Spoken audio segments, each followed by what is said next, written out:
Welcome to the Bill Kelly Podcast, critical discussions in critical times. Here's your host, Bill Kelly.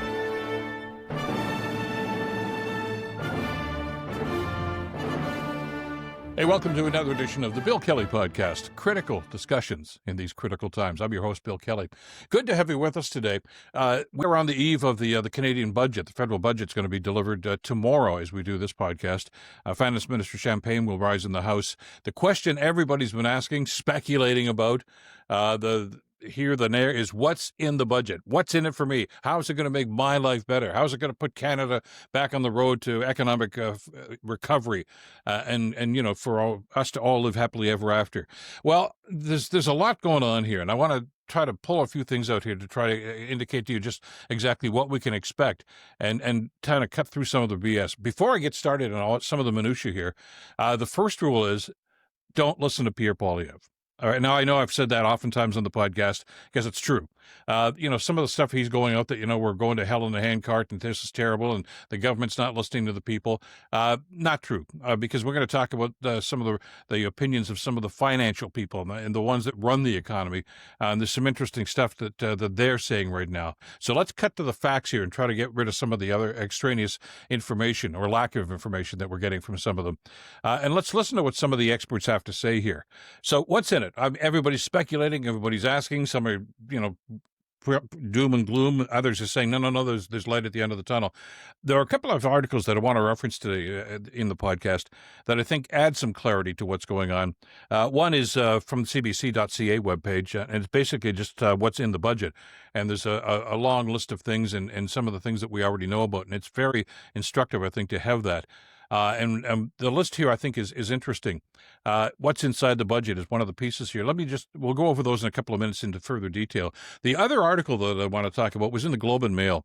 Mark Rendell is the reporter in this particular incident, and it's talking about, again, speculating about what may or may not be in the budget, but it's done from the standpoint of the business community. And I think in the context of some of the things that Prime Minister Carney has talked about and Minister Champagne has talked about getting Canada's economy going again by looking what's going on inward here.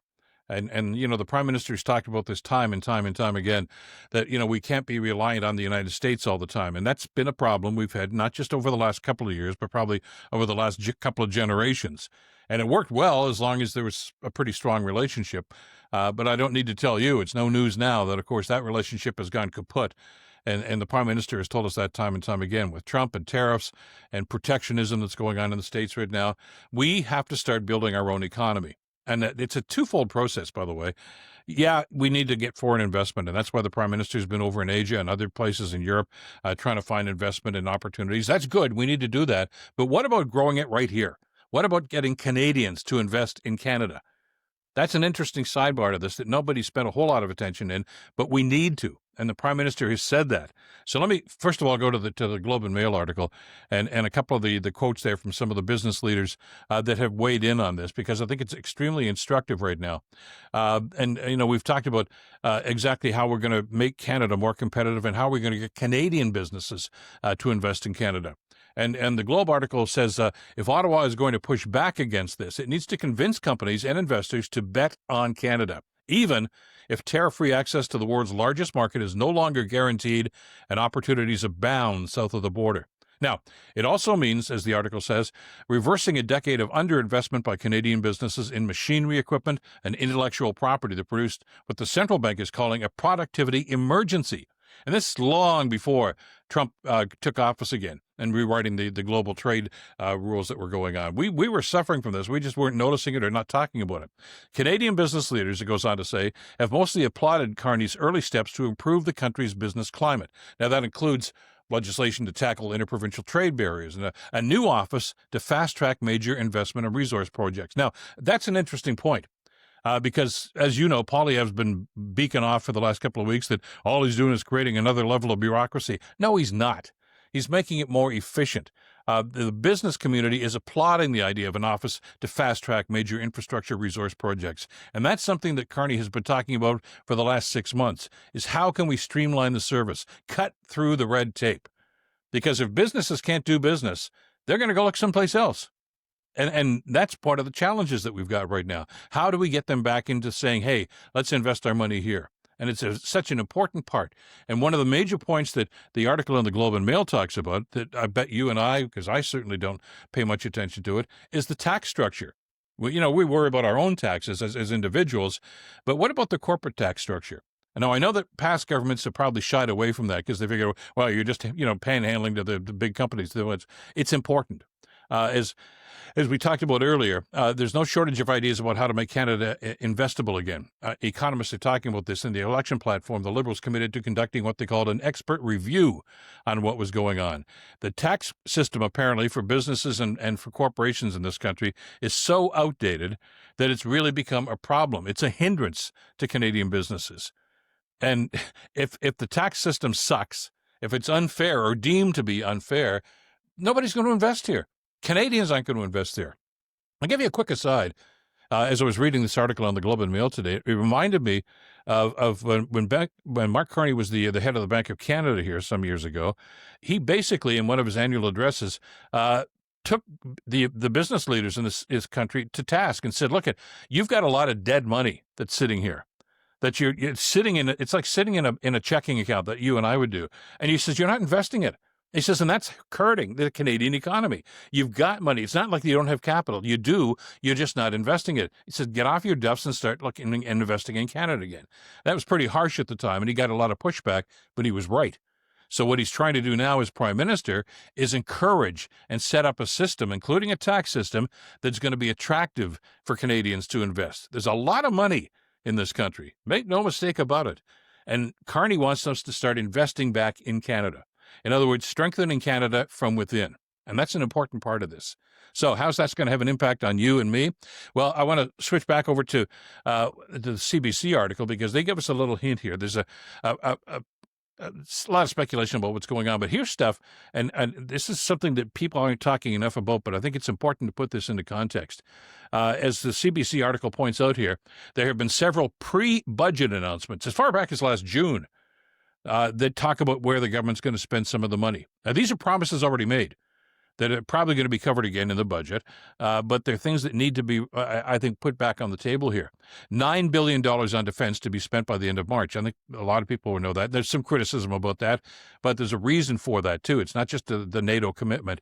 It's investment, because a lot of that $9 billion that the Prime Minister talked about going to defense is going to be capital investments, capital projects. And that's important because that's going to create jobs, high-paying jobs, and at the same time, a lot of the infrastructure, whether it's going to be transportation infrastructure or what, is going to be stuff that the public can use too. So it's going to be mutually beneficial. Housing, yeah, a big thing. The critics are all saying, what are you going to do about housing? $13 billion initially to the Build Canada Homes Agency. $13 billion. $2 billion for small nuclear reactors in Darlington. I want to talk about the energy concern and the energy prices. Darlington's old-fashioned. It's tired. It needs a refurb. That money has already been committed. $3.6 billion over 3 years for temporary EI measures due to tariff uncertainty. That's so very important because some of what Trump is doing here is having an adverse effect on the steel industry, the auto industry, the lumber industry. Workers are being impacted. Now, long-term, you want to try to create some sustainability there, but in the short term, how do you look after the workers? Well, the government's already talked about that, and $3.6 billion to begin with is a long way towards doing that. $1.8 billion to increase federal policing capacity. That's another one of the criticisms that the Conservatives, among others, are saying, crime is out of control. Well, first of all, statistics say it's not, but they are committing more money to policing capacity for that. $370 million for a biofuel production incentive. The list goes on and on here. Foreign Credential Recognition Program, Action Fund. We have talented people. We have qualified people that are coming from other countries that want to make Canada their home. We have to recognize their credentials. They can contribute to the economy. And we can't get them caught up in red tape. They need to contribute. They want to contribute, and we have to make it easy for them. And $450 million over 3 years for a workers' reskilling package. Some of these things are going to be happening, and people may end up losing their jobs. They've got skills. They've got talents. We have to rechannel them, or in some cases, rework them and get them involved in other aspects of the economy. It can happen, but it takes government commitment. So those things are there. They're on the table already. And that's important to remember. Now, I would imagine that Minister Champagne is going to put some context and some more details about some of these programs. But it's important to remember this, and I'm glad the CBC article included that, because basically what it says here is that we're already starting this. So this is not brand new. I know some people are criticizing the government, saying, "Oh, it took you so damn long to put the budget out here." It's a work in progress. All right? I don't want a government that's just going to try throwing numbers at us here. They've been doing their homework. They've been talking to business leaders, which is something, by the way, the past governments haven't always done. As I say, too many governments in the past have been trying to present budgets on a philosophical level. Carney's a different mindset. He's talked to business leaders. He's talked to the bankers. He's talked to investors. What do you need to get this economy going? What do you need to invest in Canada, to have confidence in the Canadian economy once again? I mean, you and I have a role to play in that. Yeah, we're buying Canadian, and hey, we're doing a great job of that. That's fabulous. Buying Canadian groceries, Canadian products, Canadian automobiles, if you can, Canadian clothing. That's all helpful at our level. But way up here at the other level, at the corporate level, we've got to get those people investing in Canada too. And past governments have not done a very good job of that. So the fact that they're doing this is something that bankers and economists and investors are looking at right now and saying, Finally, they get it. They're the ones, the financial people that run the economy, that oversee the economy. It's not just government. And one of the things that the Prime Minister has talked about is, how do we get private sector investment back into this economy? Because it's been a weakness, not just now, not just even in the last 2 or 3 years. It's something that's been going on for the longest time. And as the economists have told us, part of the reason for that is because we have relied too much on the American economy.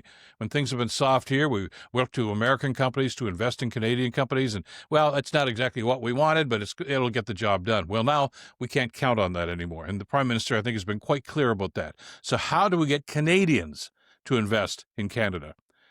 I mean, I know that a lot of us are going to be looking at this and saying, yeah, well, what's in it for me?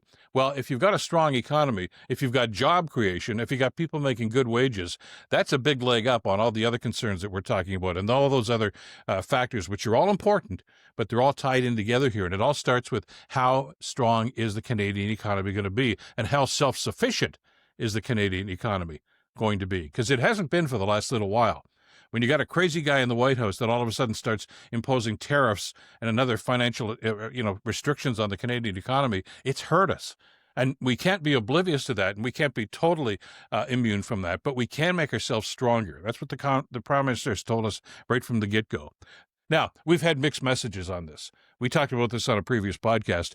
It wasn't too long ago that the interim budget officer, the parliamentary budget officer, a fellow by the name of Jason Jacques, had a press conference, a media conference, and he said we are on a fiscal path that is unsustainable, and the country's finances are on a precipice. So, and everybody was, oh my God, we're going over the cliff. That's it. We're on the road to perdition. Economic failures. Well, not really. I don't know. This I seem to get his talking points from Pierre Poilievre, but others with just as much, if not more, knowledge about this came to the defense immediately and said, whoa. International Monetary Fund Managing Director Kristalina Georgieva said she's got a much more optimistic point of view here. She says that Canada, alongside with countries like Germany, have far more fiscal wiggle room than others, and that Mr. Jacques and others seem to think. The former parliamentary budget officer, Yves Giroux, also weighed in on this. He said that it's not the deficit, it's not just a big number, it's the critical path that we're taking.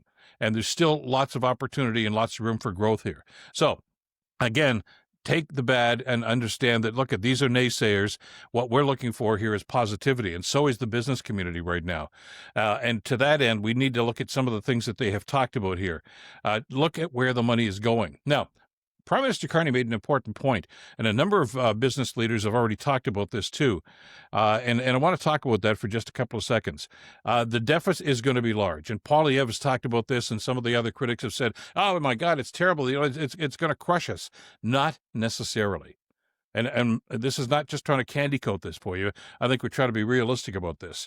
And that's where you have to look at some of the opinions of people that have been doing this for a long, long time. Now, the Prime Minister has said that, look, debt is not all the same. There are different kinds of debt. And if you're a homeowner, or if you're a car owner, anything where you have debt, you understand that. There are different kinds of debt, okay? Some people are simply saying the government's got to stop spending money. That would be stupid. That's not the way to address the problems we've got right now. What Prime Minister Carney is talking about, and what we're probably going to hear from Finance Minister Champagne tomorrow, is yes, we're going to spend a lot of money as a federal government, but it's where it's being spent. And it's a phrase rather that's been coined oftentimes, a return on investment. Okay?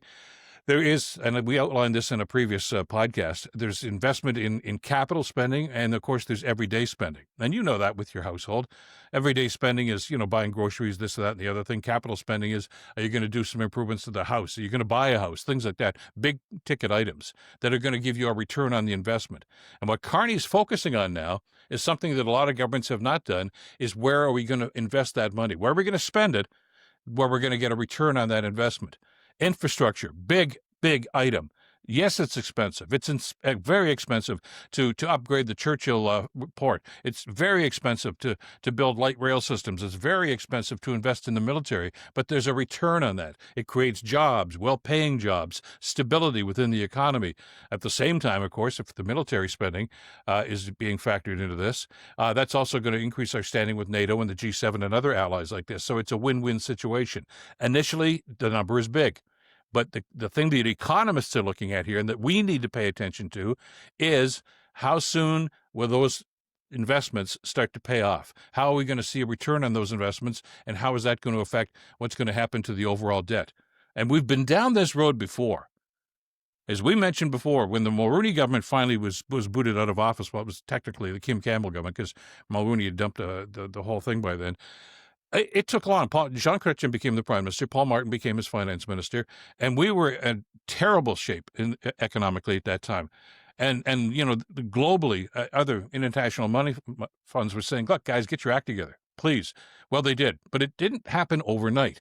There was investment. There was capital investment. There was restructuring, and there were some layoffs. There were by attrition or whatever the case might be. The government sector, the public sector, had to look at itself, and they're going to be doing that again. So there are going to be winners and losers. But the goal here is to make sure that we're all winners over the long term. Is the civil service too large? Is it inefficient? That's always something that has to be, I think, reevaluated. And I don't know that we've done a very good job of that. Under Trudeau, the civil service numbers swelled enormously. Well, that costs you and me money. Is it the most efficient way to run it? Well, the government's already done that evaluation. We'll find out when the budget's presented just what those numbers are going to be. There may be a smaller civil service. Are you prepared for that? Because there are consequences to every time there's a government cut.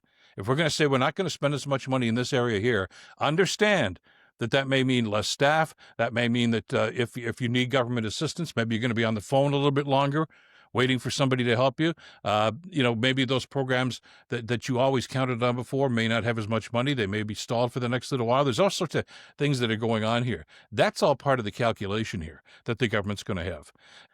Now, how's that going to roll out? Well, we'll find out tomorrow, of course, about exactly what's going to be happening. But, it's the idea about the numbers. And I know that Poilievre and some of the critics have been pretty adamant about this. Well, the deficit, bring the deficit down. Governments need to spend money.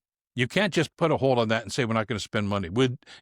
It's not feasible. As a matter of fact, it's a pretty foolhardy and naive approach to economics to do that. It's where you spend the money. And it's what the Prime Minister has talked about and what these economists that we just referenced have been talking about for the last little while, a return on the investment. You put money into a capital project, a rebuilding of a road or a dock system or a port system or a rail system, things of that nature. There's a return on that investment. Yeah, it costs a lot of money to build or to rebuild, as the case might be. But once it's up and running, it's an economic driver. It's creating jobs. It's making the economy run faster. It's getting products, first of all, manufactured and getting them to market. It's important. We've been slack about this over the last little while. And what Carney has talked about, and what we're assuming we're going to hear in the budget this week, is how we're going to do that. How are we going to spend money on that? Yeah, there's going to be a big number there. But it's investing money to get money back. And we haven't always thought about that in the past. We've thrown projects and thrown money at projects that don't really have that return on the investment, so they're not really helping us economically. They're all short-term solutions. See, here's what's going on that I find interesting. And when we talk to other folks and economists, especially the guys from BMO, from Scotiabank and TD and others that seem to be analyzing this already, what the government is doing here is thinking outside what politicians usually think. Now, I have mentioned, and we've talked about this on the podcast, you'll recall, politicians and governments, whether it's federal, provincial, even municipal governments, if cut through the BS here, they usually just think in 3-4 year cycles. In other words, the next election. What do I have to say? What do I have to do to get your vote? I'm going to be, I want you to like me. So I'm going to give you things on the plate here that are going to make you happy short term. But they may not have any long-term benefit. And that's all good. I mean, I understand that, we all need a little sugar high every now and then, a little sweetness to kind of help our lives along. And that's good. But there needs to be long-term planning. And governments have been a terrible, terrible entity in trying to give us that long-term planning. What Carney is doing is changing the whole idea. Yeah, there needs to be some short-term wins here, and those are going to be included in the budget, he tells us, but there has to be long-term. How is this going to affect the budget 5 years, 6 years, 10 years down the road? Governments haven't thought about that before. It just because their message then is, well, oh yeah, we can improve that program, but if you reelect us, we'll do that. And in other words, it's all full of promises. Carney is saying, no. You have to set the groundwork for that now. If you want this to be successful short-term and successful and even better 8-10 years down the road, you've got to have a plan. And this is the plan that he's talking about. It's kind of a revolutionary way for governments to start operating with budgets, but I think it's the right way to go. And he talked simplistically, and we mentioned this on a previous podcast, about capital spending and operational spending. They're two separate things, and you can't just lump them together and say, well, this is the number. It's government spending, but it's government spending in a different way. Oftentimes, operational spending, you don't necessarily get a return on that investment. Those are things like CPP. Those are things like the dental plan, the pharmacare plan, the medical plan in general, healthcare, things of this nature. Those things don't necessarily and probably shouldn't be counted on for a return on investment, but there's still things that government needs to be committed to. And sadly, past governments, especially conservative governments, have had those as the first things on the chopping block when they want to cut spending. Now, we don't need those social programs. We don't need those government assistance programs. Yeah, we do. Yes, we do, because as good as this economy is going to get and as profitable as it might be, there are always going to be people that are going to need financial assistance and help one way or another, or, whether it's going to be healthcare, whatever the case might be. And you can't turn your back on that. And this government has to realize that. And I think that's going to be part of it. That's the operational spending. Then there's the capital spending. So those are things that they're going to be talking about and that Minister Champagne's going to be talking about. But it goes back to, as we say, investments. And I know that that's a word that gets thrown around an awful lot, but for a guy who's been the Bank of Canada governor and the Bank of England governor and involved in finances all his life, he gets what investments are. It's just a catchword for people like Poilievre, who's never been in business, never had a job aside from being an MP. They don't get it. Carney has walked in those circles. He swam in those waters. He understands, and he talks to these business leaders, and he knows what it takes to get the economy back on track. And it's going to take time. There's a commercial, I can't even remember which investment firm it was, but it seemed like every 10 minutes during the World Series, about investments. And remember, there was a graph that kept showing going up and up and up. And I thought they were showing like how the Blue Jays have been improving, but it was about investment. They said, good things take time to develop. Well, that's basically, I think, the subtext of what Carney is doing here. They've got a plan that have so far been getting a thumbs up, at least a genial thumbs up anyway, from a lot of the business leaders to get through this. And they understand. And as we talked about at the beginning of the podcast, the message now seems to be, look, this guy gets it. And it's not something, that we can just flick a switch and all of a sudden we're going to go from, concern to a great economy where everybody lives happily ever after. It's going to take some time, and it's going to take some tough decisions. There are some programs that may have to be cut, some programs that may have to be reduced, but that's part of the process. And there are going to be people that are going to be pissed off about that. Well, that's part of the process. And there is a bit of a trickle down to this. We get that. But you can't run this business, you can't run this country the way that some governments have tried to. The Poilievre's idea and conservative ideas in the past has been, let's look after the wealthy people. They get the tax breaks, they get the tax situations. Keep your foreign investments, keep your bank accounts in the Cayman Islands. As long as you're happy and fruitful, you'll stay here. and invest here. Well, they're not investing here. First of all, the numbers show that they're hanging on to their money. They're not reinvesting it into Canada. We have to change that around. But we have to look after everyone else. There is no such thing as trickle down. The only thing that gets trickled down here is the grief. Because if you don't look after everybody, you're looking after nobody. And that's one of the realities I think they're going to be facing here. So it's an important budget for that very reason. But as we said at the outset here, and I want to reiterate this, don't listen to all the doom and gloom. And nobody, including me, is looking at this with rose-colored glasses and saying, oh, everything's going to be fine. No, there's going to be some tough times here. And I'm probably going to come on to future podcasts and complain about some of the cuts they're going to make and some of the programs that may not be as effective. But we have to understand what's happening here, okay? And how many examples and how many analogies have we used here? Now, if your doctor says that, hey, you have to lose 50 pounds, there is no miracle pill that you can take, okay, that's going to help. I don't care what the commercials say.